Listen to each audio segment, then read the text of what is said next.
And we are live again on episode 12 of Unicorn Chef.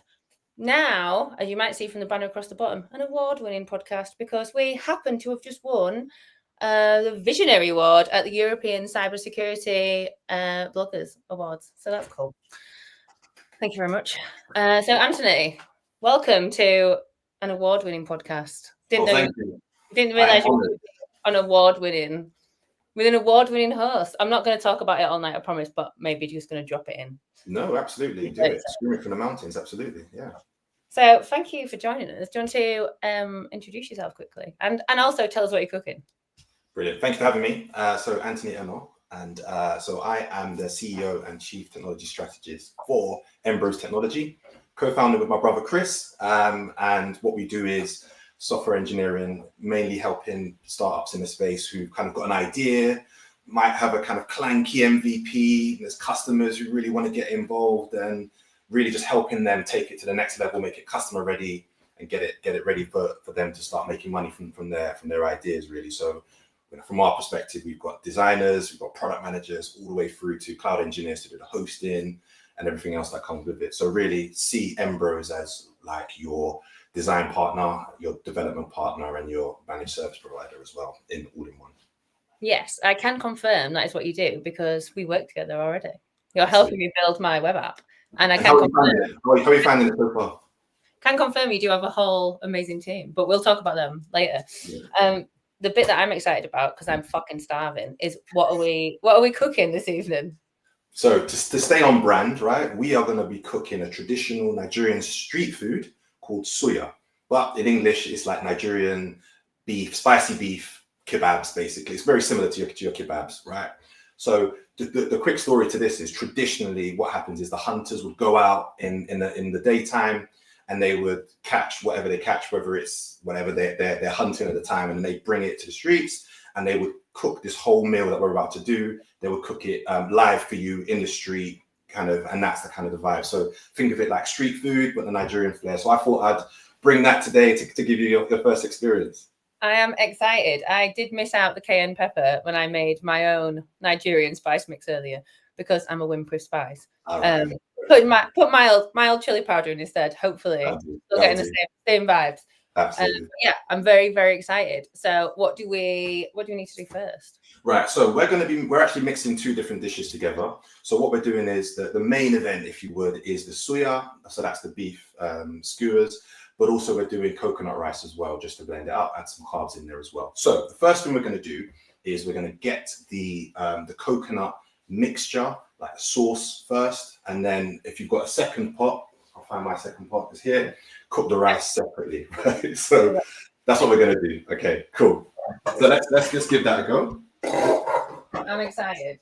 So the best thing to do is let's get the rice going first. Probably the easiest thing to do is get the rice going. Whilst the rice is going, what we'll do is we'll get the sauce going, and we'll try to maintain a conversation as well.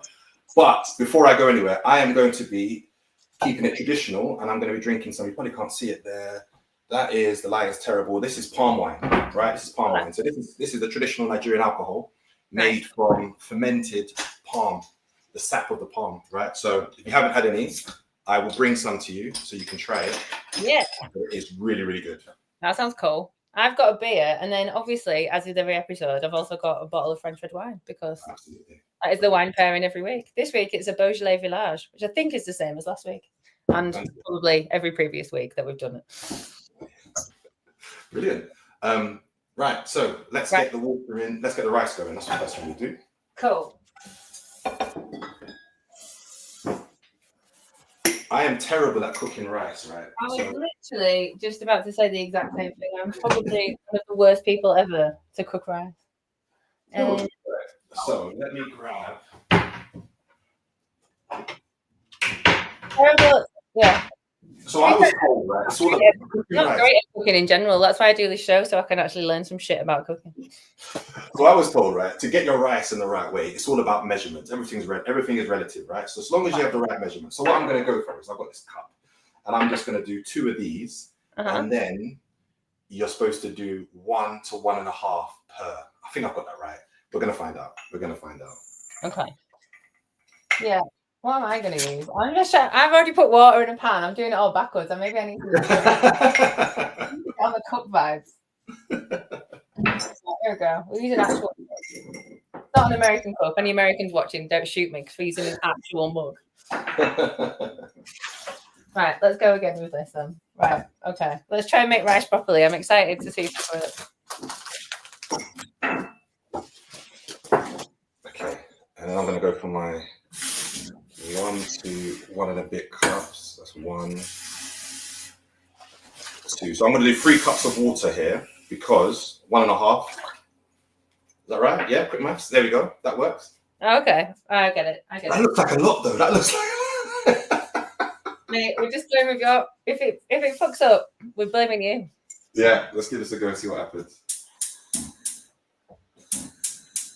All right. So whilst the rice is going, we'll cover that. Next thing we've got to go. Well, first of all, I need to take a sip of my palm wine. Yeah, I'm jealous. I want to try this now. You better. I'm seeing you tomorrow, so you can bring me some. I'll bring one. You know, I've got another one here. Excellent. I'll bring this one for you. This is your one. It's an interesting taste. I think it's something you probably haven't tasted before, but I'm sure you'll like it. Yeah, the only other African alcohol I've tasted is Amarula. Ooh, you like? Yeah, it's fucking gorgeous. I brought some back from my mum and dad, and they said it just tastes like strawberry delight, though. That's a good shout. It's well nice. Yeah. It's like fruity Baileys. It's probably a bit too richy sweety for me. Mm. Yeah, I like a good Baileys. Okay, cool. So let's get our. Am I supposed to be leading this, by the way? Because I feel very Saturday morning. I feel very. You are supposed to be leading it, yeah, because I don't know the fucking recipe, and it's your recipe. You're teaching me how to cook it, mate. Well, neither do I. So we're gonna find out together. So. Okay. Right. So let's do. I'm meant to have an onion. I've got an onion. Is that yes, right? Yes, you are right. You are right. I was gonna put the oil in first, but let's do the onion. Let's get the chopping board out and get the onion. Cool. So normally before this show, I prepare the food, but because I spent about 4.5 hours in it, yeah, I could not be asked long enough any longer. I needed to sit down for 10 minutes before we went live. So I haven't prepared anything, and now I've got to deal with chopping an onion while talking, which last time I did not go that well. Ouch. But we'll see. We'll try to keep my fingers intact.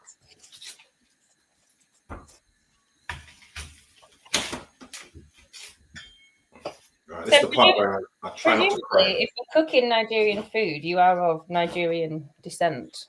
Absolutely, yeah. So my parents are both Nigerian. My parents came my dad came in the 70s, late 70s. My mum came in the very early 80s. They both came as students. My dad was an engineering student. My mum came to do what did she come to do? She came to do an MBA. Okay. So they both did their first degrees in Nigeria and then came to do their postgrads here.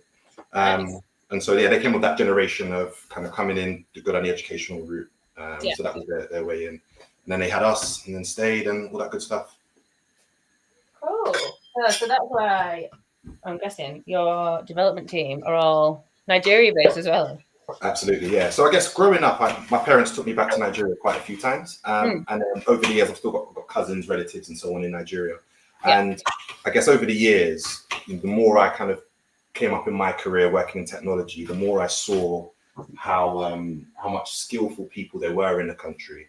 And it just felt like the world didn't realize, right? Because when you think about technology, you think about technology managed services and so on. You think about India, you think about Singapore, Malaysia, that part of the world.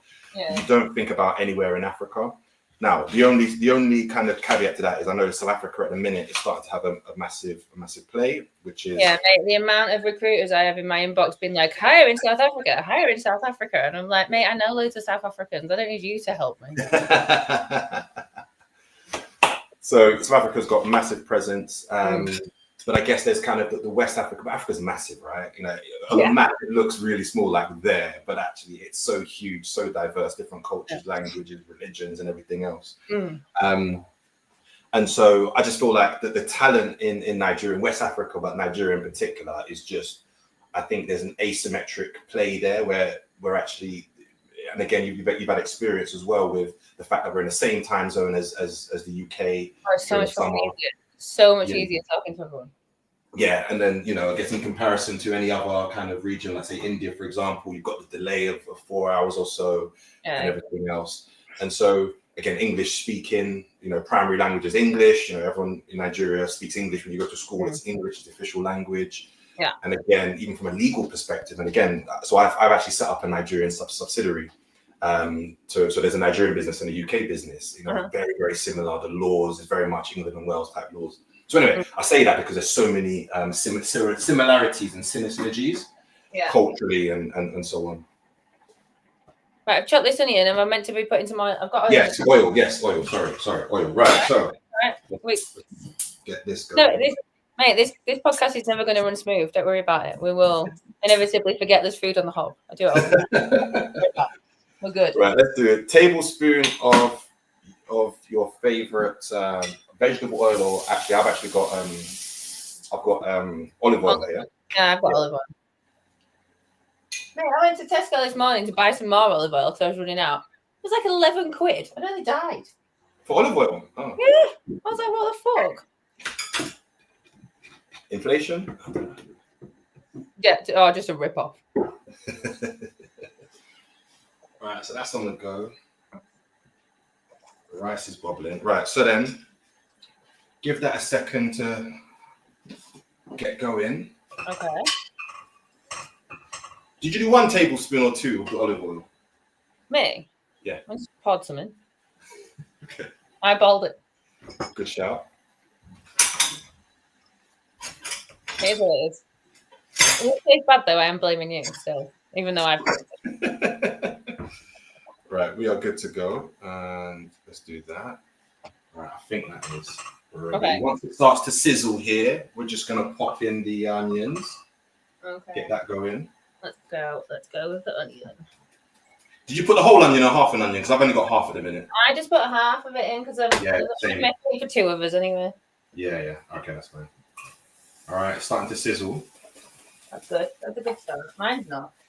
All right, half onion. We're good.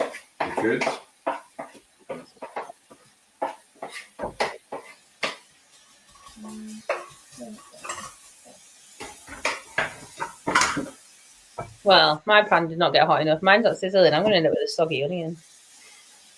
That's not a vibe, is it? I think I'll be right. Ooh. This rice is terrible.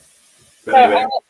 And then I'm going to quickly just talk people through this Suya thing. Because I actually made mine, unlike someone else on this podcast who bought theirs. So clearly, the authentic Nigerian cooking is happening.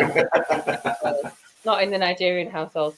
So if you want to make your own Suya at home, everyone, you can do that by grinding up some peanuts, chucking in some garlic granules, onion, ginger, salt, cayenne pepper, although I wimped out and switched it for chili powder, and some paprika as well, in case anyone was wondering the ingredients, because I would know the ingredients because I made mine. Just reiterating that point. Fair play, well done. Thanks.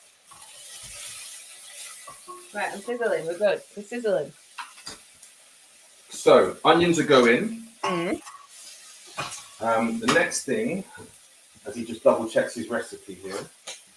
So I wrote this down because I'm organised, you see. Excellent. Okay, onions. Okay, garlic. Garlic. Now I am being fucking lazy with the garlic. I have got jarred garlic. There's no chance that I'm buying bulbs of garlic. So I've actually skipped the garlic off my list. No, I like triple the garlic. If there's no if it says 1 cube of garlic, that obviously means like 9. 9, yeah, exactly. No, I think I've had too much garlic in my life. We cannot be friends if you're gonna say stupid shit like that, man.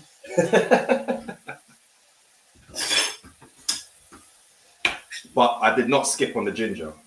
Okay. Oh yeah, ginger. Shit. Let me quickly chop some. I did have lazy ginger, but I think I've run out. This is the bit where I damage myself now, peeling ginger. Although I've heard you meant to peel ginger with a teaspoon. With a teaspoon? Interesting. Yeah, I think I did it last time I did a podcast. Last time I did this podcast, but Anyway, I've used the biggest knife I could find now, so I feel like a real chef. How do you peel with a teaspoon? How does that work? You just like scrape the teaspoon down the ginger like that. Oh. Now I have to try it? Yeah, give it a go. Oh, yeah, okay. It works, doesn't it? It's just going to take a very long time. No. Yeah, just do it. Yeah, just do it normal, man. I'm way too impatient. Right, I need a tablespoon, it says. I've got a grater. So I watched Saturday Kitchen a while back, and I want to say it was Ken Hom said shouldn't grate ginger, you should only slice it into like matchsticks. So everything I do, I've now got massive matchsticks of ginger in it. But I'm here for that because I like the taste, like proper love the taste of fresh ginger. So you shouldn't. And what was the reason behind that? I don't know. I can't remember that bit. It was about 4 years ago I watched it. I just remember him saying don't fucking grate it. So right. I just went in. Taboo here. One of the matchsticks now. This is pure taboo. Smelling good. Oh, and I got coconut milk. I needed that as well, didn't I? Yes. That's the next bit. So, just making sure my onions don't burn. Put that in there. Okay, cool. So we're good to go. And then the next thing that we do is check on the rice, make sure that's all right. Let's get the coconut milk in there. Okay. Coconut milk has got to be one of the most calorific fucking things on earth. I just looked at the calories in this tin and it's like 600 calories for a tin.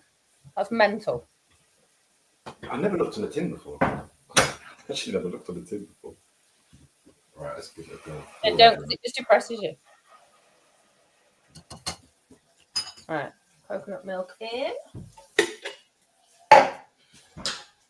Ooh.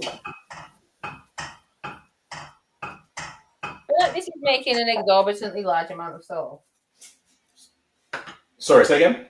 It's making a large amount of sauce compared to how much rice I've got in this pan. As I was pouring, I was thinking, this is there's a big difference here. Well, it'll be fine. It'll just be extra coconutty. I'm down with it. We're good. So what I'm thinking of doing is, what we'd normally do is we then take the rice and then pop it into the other one, or vice versa. So actually we can control it, the coconut milk into the rice. So it's easier. Okay. Right.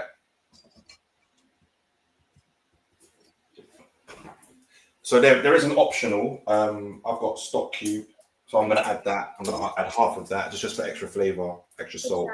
Have I got one?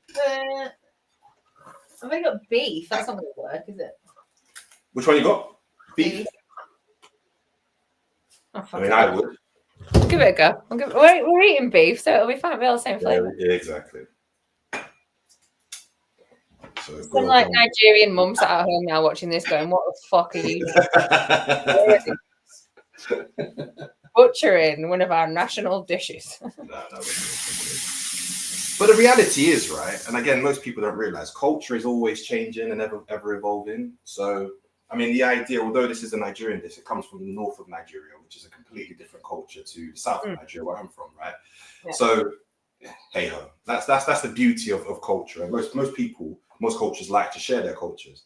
Yeah. And so, which I believe in, and that's how cultures evolve and change over time.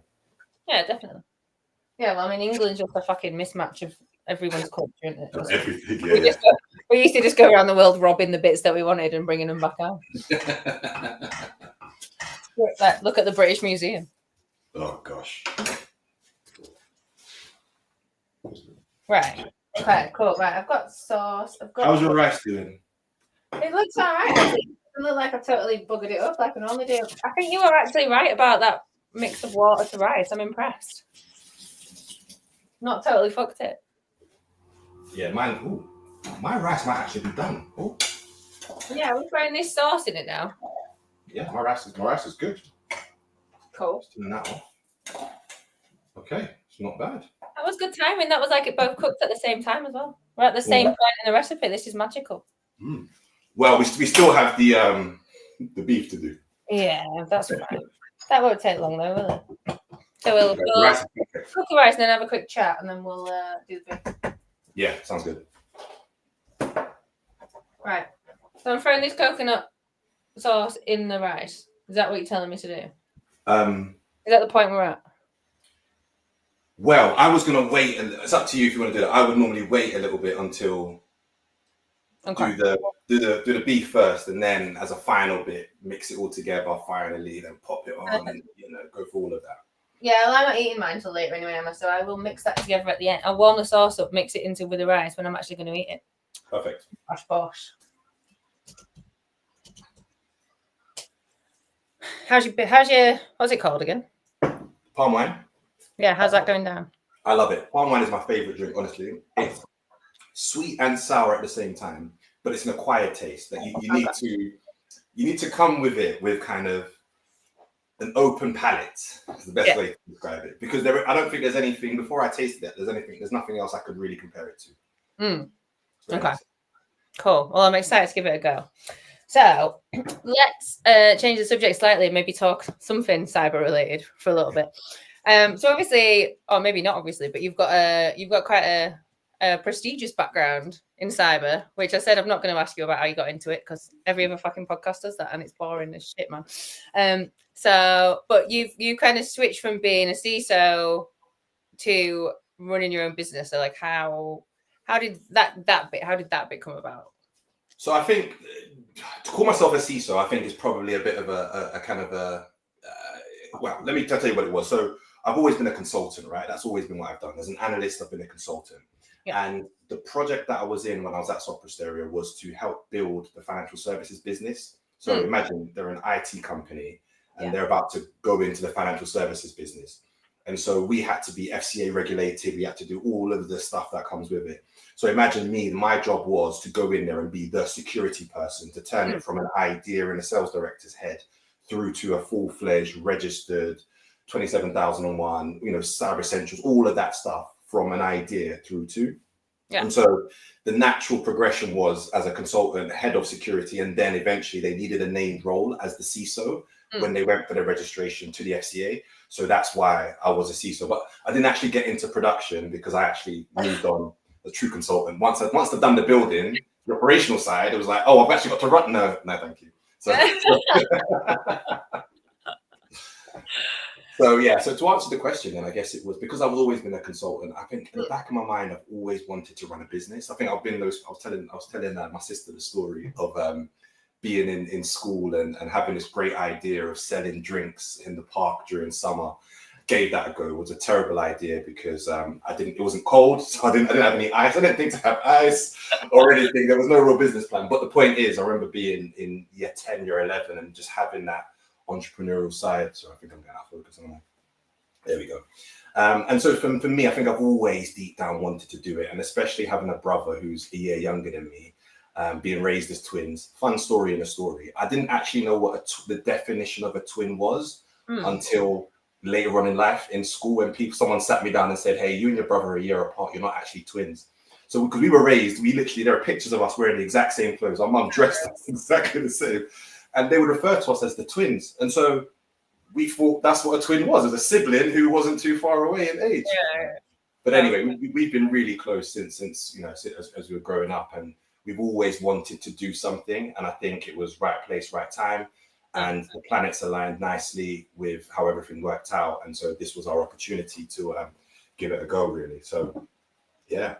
Yeah, that's cool. No, I mean, I've been working with you for, a few weeks now, and I'm fucking mega impressed with the team you've got over there. Like, I've never worked with a development team where they just make their own backlog because they know what I want before even I know I want it. And they're like, I get text messages off like Nora being like, hey, would it be cool if it did this? And I'm like, mate, yes, it would be cool. Add it into the list, please. Like, I've never worked with such forward-thinking development teams like the other dev teams I've worked with. I mean, I remember, God, it must be 8-9 years ago.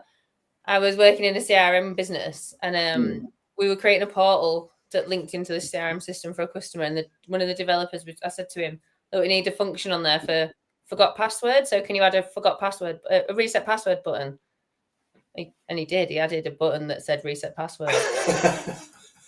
Didn't do anything. Went nowhere.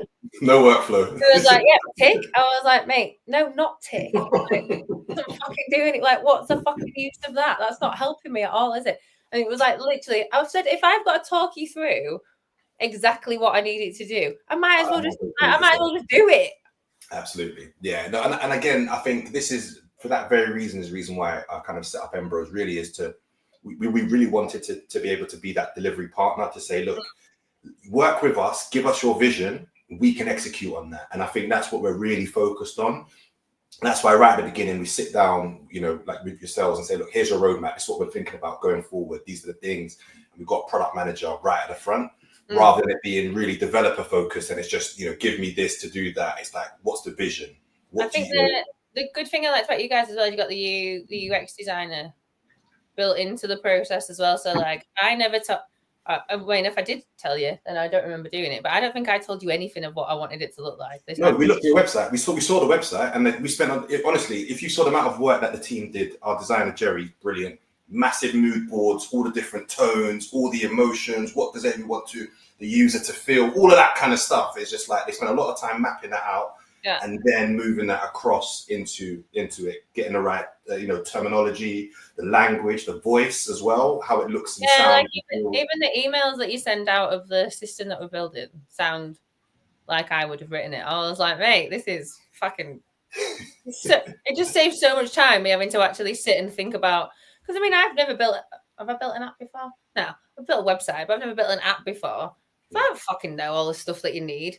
So if I had to sit and actually map out every individual requirement, it would take me so long. Whereas because you guys have got the understanding of how to do application development or development, and then but also you've got that understanding of like what businesses look like and what their tone of voice is, and you kind of got that whole the creative side of it, I guess.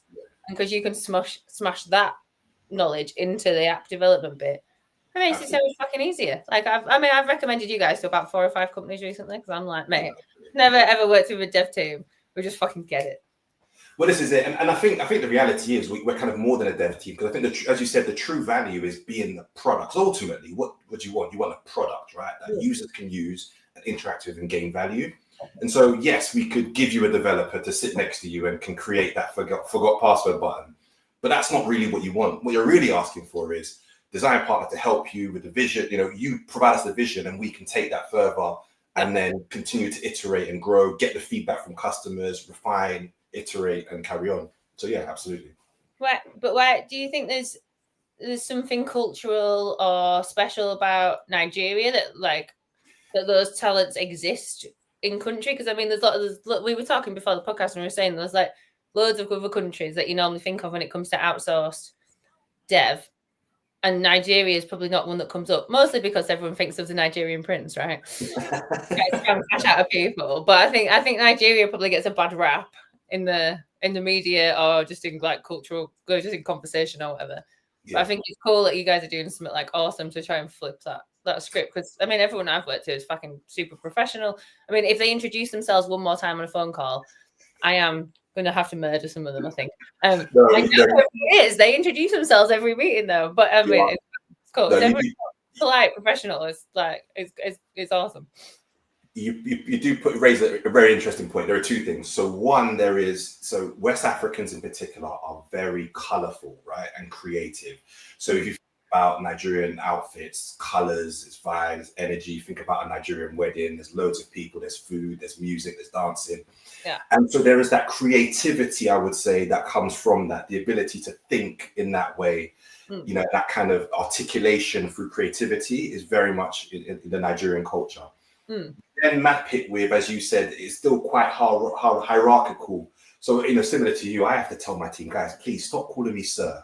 If you don't call me sir, call my dad sir. Okay, we just don't call me sir. But I think culturally, within the Nigerian culture, it's very much yes sir, yes ma'am. It's that kind of how we would have been in the UK in like 1806 or something like that. Right?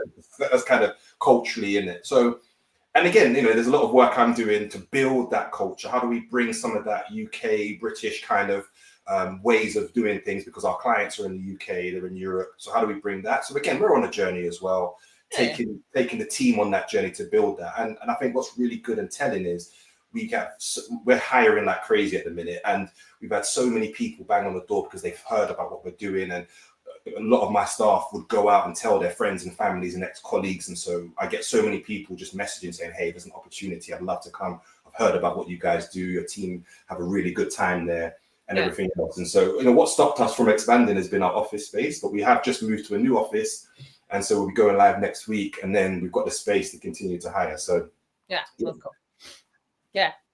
But yeah, I mean, in terms of like the tech talent over there, was it you? I can't remember if it was you telling me or someone else. And it's something like half of the population in Nigeria is under the age of like 35 or something. Yeah. So depending on where you go, between 60 and 75% of the population is below the age of 35. That's crazy. Right. So what does that mean for us? Well, it means that we've got digital native people who grown up, the iPhone generation, if you would, right? And I would take it even one step further to say, so I remember when I was at university, 2011, I think I finished. I remember checking my student loan, probably 2010. And when my student loan dropped, I had to physically take my bank card and walk across the road to the Tesco's, put it in the cash machine to see if I got paid. We had no concept of online banking, if you can remember those days. Let me tell you, in the early 2000s in Nigeria, they had SMS, right? They could get an alert from their bank via SMS before mobile data, and get an SMS to get their updates of their balance.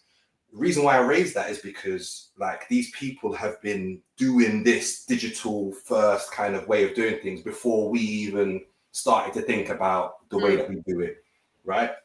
And so you map that. In crypto, like a national currency as well. Oh gosh, like they're all over Bitcoin and the crypto ecosystem and everything else. And I think and again, it's a demographic story ultimately. Imagine a developing nation with a lot of young people. There is a lot of, and so for them, the way to compete is by being the best.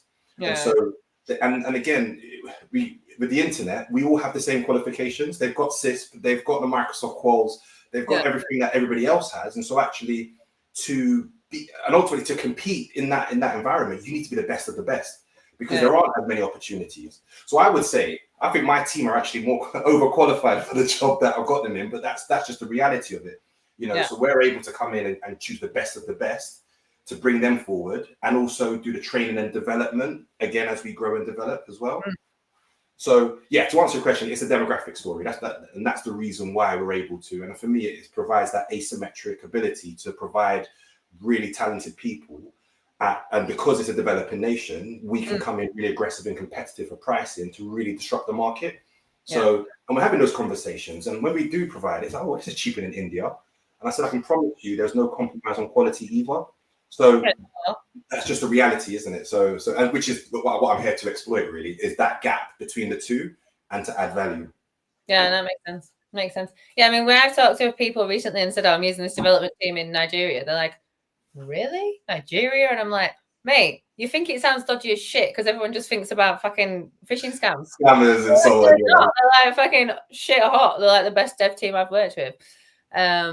So yeah, I think it's good. I think it's good to kind of try and flip that. That's why I want to use this podcast to try and flip the script of Nigeria because everyone that I've fucking worked with has been insanely amazing, as I tell them all on every call that I'm on. That's brilliant. And again, I think that's part of my personal journey as well, is to showcase to the world.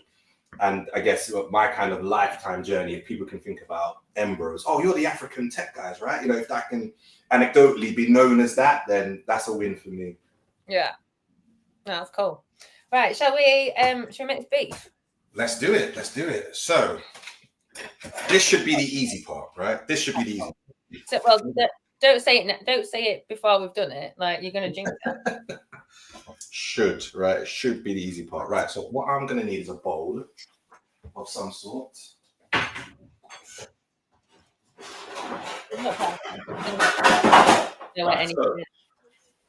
Best thing to do. So have you got steaks? Because I've got steaks here. I'm going to have to. I actually went super bougie and got a fillet steak because. I mean, it was actually the only thing that was in the. I had it in the freezer, so I thought. All right, okay, cool. Has it been defrosted already? No, I thought I'd try and cut up a fucking frozen steak. Of course, it's been defrosted. Just making sure. I know I'm blonde, but come on. Are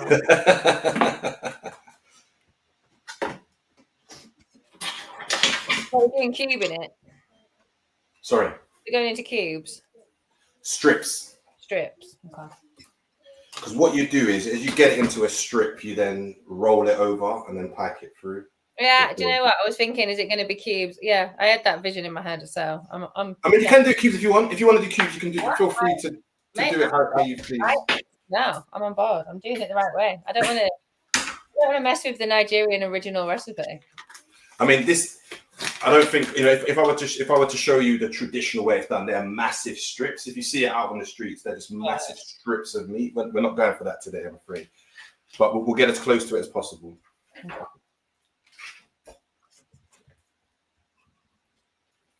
So, quick story. As I was saying, it's normally the hunters that will go out, and you ask the question, "What kind of meat is it?" You say, "Yes, meat."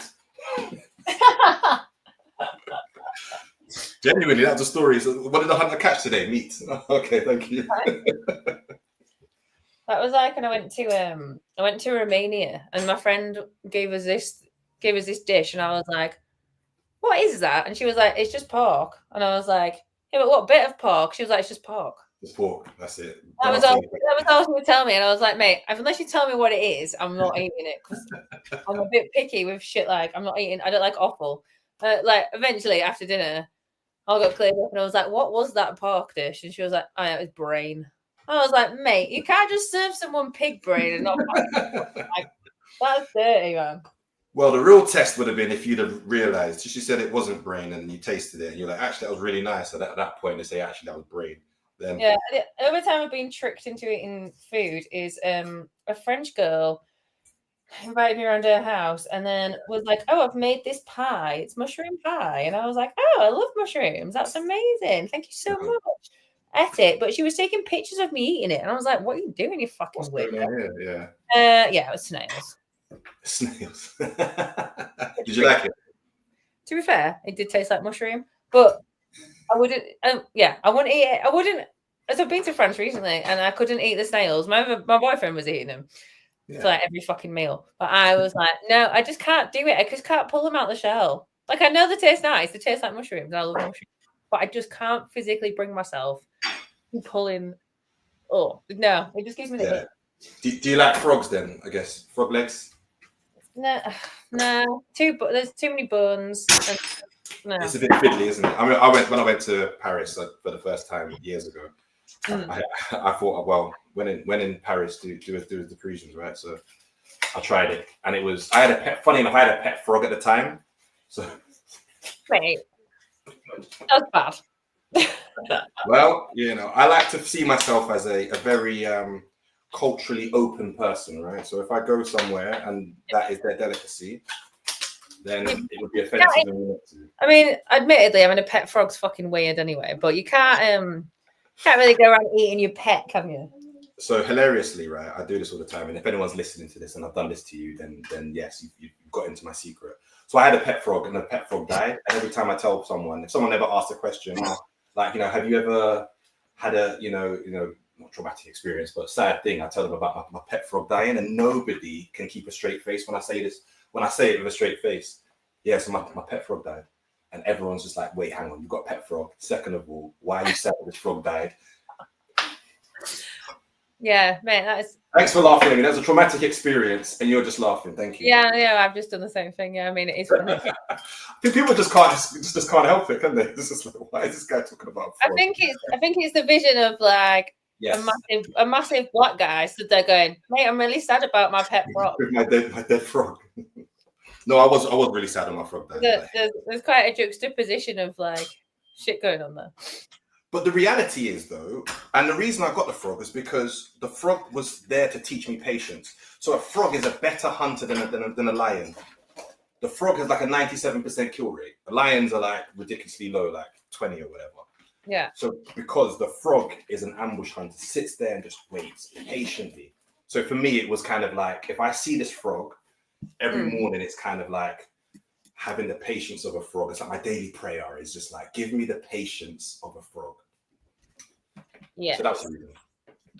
I mean, that's exceedingly philosophical. It's far too philosophical for this podcast. For a cooking podcast about tech, yeah, absolutely. Yeah.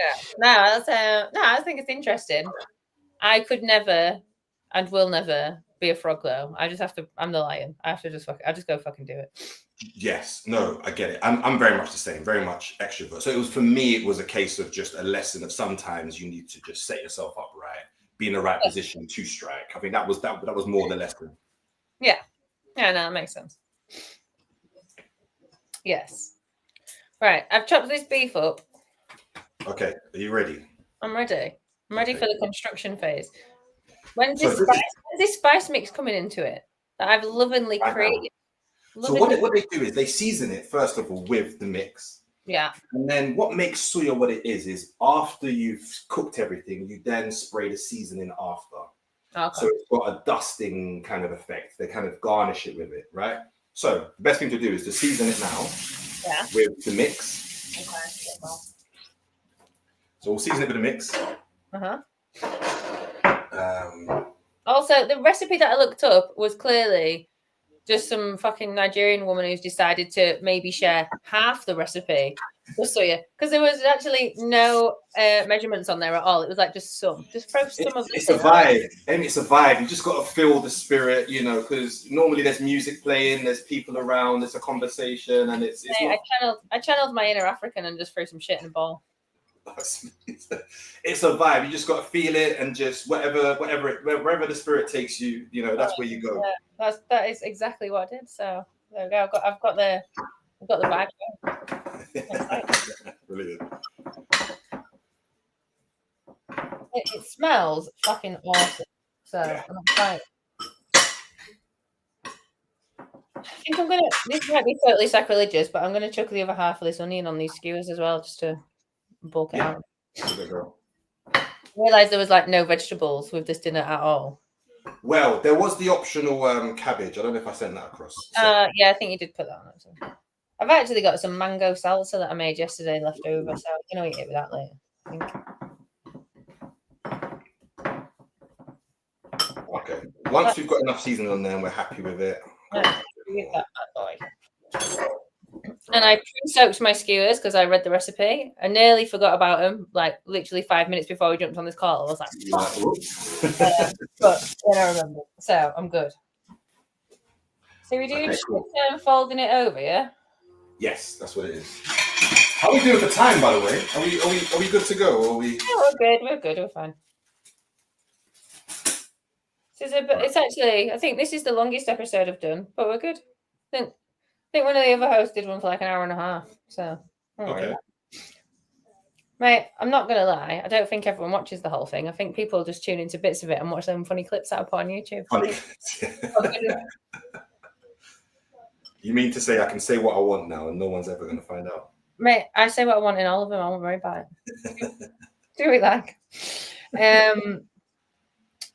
Yeah, I think podcasts are they're interesting. I mean, I've got somewhere I will sit and listen to that the entire thing, but then I've got other bits where I'm like, I wish someone would just show me the highlights of it. Yeah, no, it all depends. Nonsense. Right. I mean, I got asked to be on a podcast the other week, and then the guy sent me the questions. Not gonna lie, I've not replied to him because they were just so boring. Boring, yeah. I mean, like, how did you get into cyber? How did you start your business? How can we encourage more diversity in the industry? And I'm like, mate, I don't need to go on your podcast to answer them questions. Like, look at like 20 podcasts I've been on. Yeah. And I don't mind answering them questions every now and again, but I think, fuck, every podcast someone asks me. Same thing over and again, yeah. Like, I have other things to talk about. I'm actually quite an interesting person outside of my story of getting into cyber. Like, that's not the most interesting thing about me. So what is your story for getting into cyber? How did you do it? How does it feel being a woman in tech? And right. Don't even start. I think there's been a bit of a well, you've started me off now. I think there has been a bit of a backlash, you know, in terms of like diversity initiatives recently that I've noticed. Like, there was a conference the other week that had a women's track, and they cancelled the women's track because they couldn't get any funding, like any sponsorship for it, because people just weren't interested in sponsoring the women in tech thing.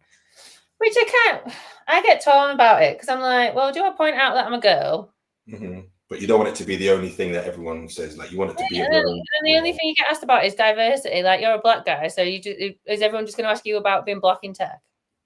Exactly. Yeah. No, I'm of the same. I want to know me for who I am, not for the color of my skin or my gender or whatever. It's like, don't fund me or work with me because of that. Work with me because you think I can add value and I'm good. Yeah, I was talking to someone about this yesterday, and I was like, I would be fuming if someone just wanted to work with us because I'm a girl. Like, yeah. Come on, I offer a bit more than that. Well, I hope I offer a bit more than that anyway. Maybe that's what people are telling me. Like, you fucking shit, and we're only working with you because you're a lady. We've got quotas, okay? So. Okay. Some companies actually do have quotas about the types of companies that they work with. I mean, I'm happy to take advantage of them, but I wish I would have been. Oh, absolutely, but it can't be the be all and end all, right? Yeah, no. Oh, this is looking brilliant. So what I'm doing now is I'm just doing a bit of a garnish, as you can see. Just flipping it over. And honestly, once it's done, we're going to garnish it again. This is so good. Right. Are you good to go? Have you got your skewers? How many have you got? How many skewers have you had? Mate, I'm like making this meat go a long way by chucking loads of onion and shit in the middle of it. So I'm good. We're good. I'm glad. I've got I'll have 4 out of it, I think. I've got 6. That's enough for now. You putting them so they're resting in the tray, or are you like? Yeah. So I'm in the tray. I'll show you. So I've got my tray here. Yeah. And I'm just gonna. Now, what I should do, in all honesty, is put a grill out here, but we haven't got time for that. So, as in put the rack in, but we're not going to do that. We're just going to lay it in the tray. Okay. And I'm going to cheat a little. When you say you haven't got time for that, is that because you're in your sister's kitchen and can't actually find where the grill tray is? You're not supposed to tell everyone my secrets, okay? You just haven't got time. No. And then where are we? And then I'm going to drizzle a little bit of olive oil, just a tiny, weeny bit. Yeah, I think I need olive oil on mine because it's well, I need to wash my hands first because my hands are covered in peanut whatever like. But yeah, I've got fillet steak and it's not that fatty, is it, fillet? Oh, okay, right, yeah. Just pointing out how bougie I am again. Because I'm an award-winning podcast host now, so I can afford fillet steak. I mean, yes. Not that I get paid for doing this fucking podcast. It'd be nice if I did. Right. Okay. Right. I'm pretty impressed with this. This looks fucking banging. I've never done this before, by the way, so you know. Well, I thought you were like a pro when you sent me the recipe. I was thinking, fuck, this guy knows what he's talking about with his cooking. Absolutely not. But I've got 4 skewers. They're just little ones, but I don't eat that much anyway, so we're good. We're good. This is what mine looks like. I feel like one of those kids. Look at mine. Hey, look at me. Right, let's pop it in. Now, the question is, how long do I keep it in for? Only God knows. So we'll just have to do a temperature check and just keep looking at it as it goes along. I literally spent like 5 minutes reorganising the oven at the beginning and still organised it wrong, so I've just had to edit where all the shit is in the oven. Right, let's go. Right. Let's see what happens. Let's see what happens, yeah. Temperature. What temperature are you going for? I think 2. Grill, I just go max temperature all the time. I'm probably going to fuck it up. Okay. Don't ask me though, because I grew up at my mum's house with an Aga. So the options are hot, medium, or doing fuck all. Like there's no temperature gauge on it. They just have 3 ovens. One of them is boiling hot. One of them you bake a cake in, and the other one you just put food in to keep it warm while you're cooking everything else. That's a skill in and of itself. Yeah, do you know what? When you're a teenager growing up and your mum's try to teach you how to cook dinner, it's fine because you learn how to cook dinner. But then when you go to uni and you're like, well, wait, what do I do? What do I do on this? What do I do on this thing? I had to learn how to use a microwave the other week. I bought a microwave for the first time. I never grew up with a microwave. I was like, why is the food simultaneously lava hot and frozen? You know what it is? I'll be honest with you. I think, you know what? So I was a microwave teenager. So I would microwave everything. My sisters take the mick at me. I used to microwave egg as well. Don't judge me. I microwave scrambled egg, I'm fucking on board with. Okay. Glad we can agree on that. Well, I haven't done it in a very long time, but that's how I grew up. But I think it's tainted because when I now cook stuff on the stove, it actually the heat lasts longer than in a microwave. Yeah. It took me a while to realize that, by the way. Yeah, I now cook food and then will occasionally use the microwave to defrost it. I still don't really use it that much though. Because I just think. Why did you get one then? Because I did this whole thing where I was doing meal prepping, and it was like meal prep all of your food and then freeze it and then just defrost it in the microwave. Yeah, I did that for I probably ate about 4 meals of the like 40 meals that I'd meal prepped and put in the microwave. There's still some in the freezer now, and this was like a year and a half ago. Still never ate them. So spunked about, I don't know, 90 quid on a microwave and fucking 200 quid on ingredients. About 18 hours stood in the kitchen cooking all this fucking shit. Never ate any of it. So what was wrong with it then? You didn't like? Is it the microwave process that you didn't like? No, it's not that there was anything wrong with that. It was just there's something wrong with me. It's the story of my life where I start a project and I'm like, yeah, I'm going to be totally motivated. Loads of people have told me I've got ADHD, which I'm loath to accept because I don't want a fucking label. Right. But I mean, I do a lot of the actions that I take do fit quite a lot of the traits of being ADHD. Because I'm like, yeah, I'm totally motivated. Let's go and do this thing. And I'll like buy all the shit for it. And I'll be like, all the gear, no idea. Like I am fucking top at being like that. And then I'll go, sounds like loads of fucking effort though. I'm just gonna go. No, I get it. I think we're all kind of on the spectrum somewhere because I could agree with that. I'm told I'm hyper focused at times when I'm just like zeroing on one particular thing and just forget about everything else, get so far, and I'm like, actually, next problem, let's drill in. You know, people around me have said all the time, like, I go from being an astronaut to being a sailor. I'm just like, right, I'm really interested in how to navigate the earth now. Yesterday I was building an escape room, and so I literally spent probably 15 hours yesterday building this escape room. I went to bed at 1 o'clock this morning, finishing it off.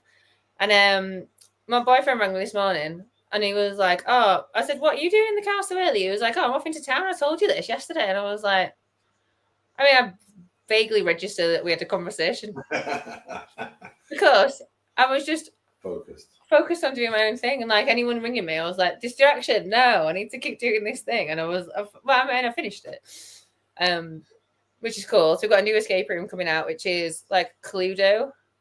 Okay. Cluedo style. So the premise is that someone's hacked your company, but they're a mischievous hacker rather than a malicious one. Okay. So they're not asked about taking any money off you. They're just trying to teach you a lesson. Mess around. So they've give you 5 suspects. So they've told you they've got in with one person's set of credentials, and but they've given you 5 suspects, 5 ways that they got in, and 5 places where they committed the crime, and you've got to work through their puzzles. Oh, my puzzles. Maybe I'm the hacker. You've got to work through their puzzles to recover the data, and then using the AI voice that we've got with Lee from the other week when we did the podcast, you ring up the hacker and tell them who it was, where they did it, and how they did it, and then they give you the decryption key to unencrypt your data. And if that's not sounding cool as fuck, I don't know what is. That sounds brilliant. That's brilliant. And I do love the way that, I mean, as you know, some of this training stuff is just because it becomes a tick box. It's like click, click, click, and everyone just games the system. I do like the way that you turn it on its head and just made it much more engaging. The feedback I've had from people is like they love what you do because it's interactive, it's engaging, it's not boring. Yeah, we're just trying to find this. It's just fun. I think the learning outcomes are the fucking learning outcomes. Like everyone's got to learn about passwords, everyone's got to learn about phishing, everyone's got to learn about social engineering, all that kind of shit, right? But the delivery method doesn't have to be so fucking dull. So just come up with a storyline and wedge them in there. Absolutely. I mean, wedging them in there is incredible. Like yesterday, I was like tearing my hair out going, no, because now if I changed like one bit of the escape room and then I was like, no, but then that affects like these other 9 bits of the fucking game. And now I've got to rewrite all these documents and create all these assets again. So I must have spent about 8 hours just on Canva, like reworking these access logs that you have to look at, because I was like, well, if she got hacked then the guy wouldn't have actually looked at it until this point, and then you need to the sequence. It was like a mind fuck trying to work out, like, to make it logical, because I know that people who work in cyber will do the escape room, and because they will break it. No, I will be trying to break the escape room. They will pick it up. They will pick up on it. So I have to sit. So it's not just building the puzzles. It's like you have to sit and think, what's every possible combination of fucking activities that someone could do within the escape room to try and break it. Yeah, everyone will be trying to break out the escape room without going down the defined route. Absolutely. Yes. Oh, these skewers are smelling nice.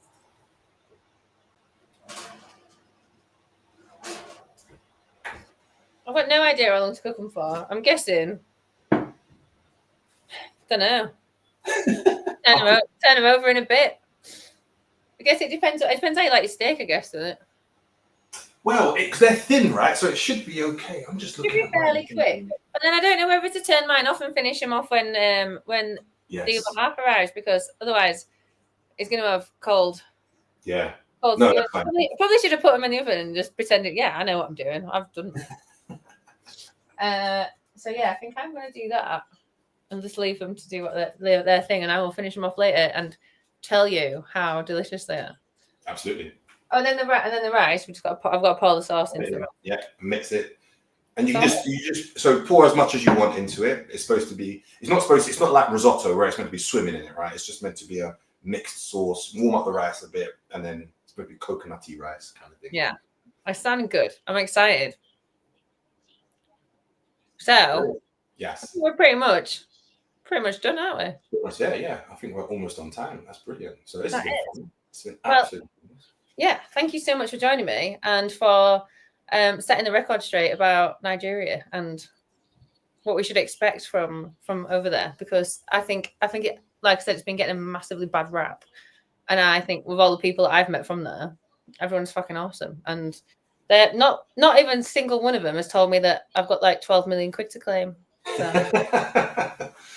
Absolutely. I guess in terms of closing remarks and closing thoughts from myself, I think it's one of the things that spur me on is when we look, because I'm big into AI, right? And I think for me, I sit and look at every single announcement that all the big AI labs come up with. And going back to the representation, diversity thing, for me, I'm just looking and I don't see anybody that looks like me. And I think for me, it's an issue. It's not a problem. But for the younger generation, it is, because ultimately we can't be what we can't see. And more importantly, when we look at all of these big AI houses, there are no AI models, right? Frontier models that come from Africa, right? So the issue is, if AI is supposed to be this new revolution that will define the world and everything else, Africa yet again will be left behind. Yeah, exactly. Very, very fucking rarely draws black people in pictures. So I was trying to make some fake CCTV images yesterday, and I said, draw a picture of a busy cafe. Everyone was white with brown hair. So herein lies the problem. So again, for me, I can only do what I can do, but the idea is just to start the movement and really just to, I guess, create the environment where it is that this is a thing. And if I can get to the point where we are known as, oh, you're the tech guys from Africa, oh, you're the African, if we can be known as that, I mean, I've written it down. It's the technology powerhouse from Africa, the African technical powerhouse or something like that. Anyway, yeah, that's what I'm after, being known as that. I think that would be the massive tick. You need it to be, I don't know, you need it to get the initials APT. and then you can just I reckon there's something to play with there. Okay, yeah, I'm onto it. I'll talk about this tomorrow over lunch. Yeah, I think there's some cool. I think there's definitely space for that, and I think just rebrand yourself as that. Just say that's who we are. Yeah. How do you think I became the cyber escape room company? I just told everyone that's who I am. That's what we do now. Yeah, exactly. Well, it's just what we fucking do. So, so do that. But yeah, no, honestly, it's been awesome talking to you. Thank you so much. And I am so hungry, but I've still got to wait like another half an hour to eat this food, and I'm going to cry. But it smells amazing. I can definitely tell you that. So where should people look for you if they want to find out more about what you're doing and learn more about the African tech powerhouse that is Enoh Technologies? So all of our stuff is on LinkedIn. So we're a massive LinkedIn kind of team. I'm actually hiring a partner engagement associate, fancy, who will manage social media. Get me, Anthony Enoh, on LinkedIn as well. I talk to anybody. I'm open to network. Love hearing stories. And especially if you've got an idea where you're not a developer, but you've got a really good idea because you've identified a problem, you just don't have the engineering capability or even know where to start, get in touch. Always happy to kind of work with people, any interesting projects and stuff like that. So yeah, catch me on LinkedIn, Anthony Enoh, Enoh. There's only one, I think. Yeah, I think so. All right, brilliant. Thank you so much, guys. We will be back again next week. Cannot remember if it's me hosting or someone else, but I'm sure you'll find out on social media, just like I will, through the week. So yeah, thanks again, Anthony, and we will see you soon.